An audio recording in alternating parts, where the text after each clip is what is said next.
Саламатсыздар балалар, қазақ тілі пәні 119 сабақ. Жыл бойы өткенді қайталау, мәтін және сөйлем. Бірінші тапсырма, бірінші жаттығу, мәтінді түсініп оқы. Біздің бәріміз де мерекені жақсы көреміз, оған дайындаламыз. Халықтық мерекелер 22 наурыз, 8 наурыз, 16 желтоқсан тәуелсіздік күні, 1 мамыр Қазақстан халқының бірлігі күні, 1 маусым халықаралық балаларды қорғау күні және басқалары. Сонымен бірге кәсіптік мерекелер бар. Жыл сайын әртүрлі мамандық иелері, дәрігерлер, мұғалімдер,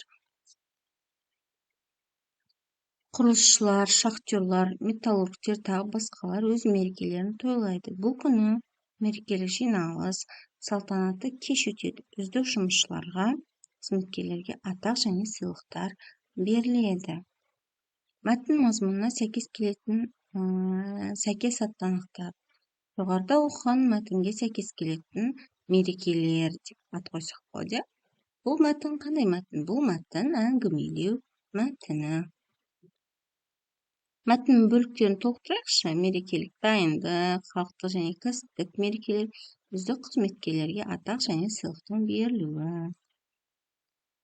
Көп нүктенің орнына бастауыш болатын сөзді тауып жаз деді. Бұлар жай сөйлемнің қай түрі екенін айт. Мен мерекені ұнатамын. Біз мерекеге қызу дайындаламыз. Маған наурыз мерекесі өте ұнайды. Балалардың қай мерекеге дайындалып жатқанын білу үшін олардың орнын ауыстыра отырып мерекенің атын тап дейді. Балалар күні. Бұл мереке маған өте қатты ұнайды. Мерекеде мені ата-анам, ағаларым, достарым құттықтайды. Мені ағам мен әпкем саябаққа апарады. Анам сүйікті асымды дайындап береді. Отбасымен бірге бассейнге барамын. Балмұздақ жеймін.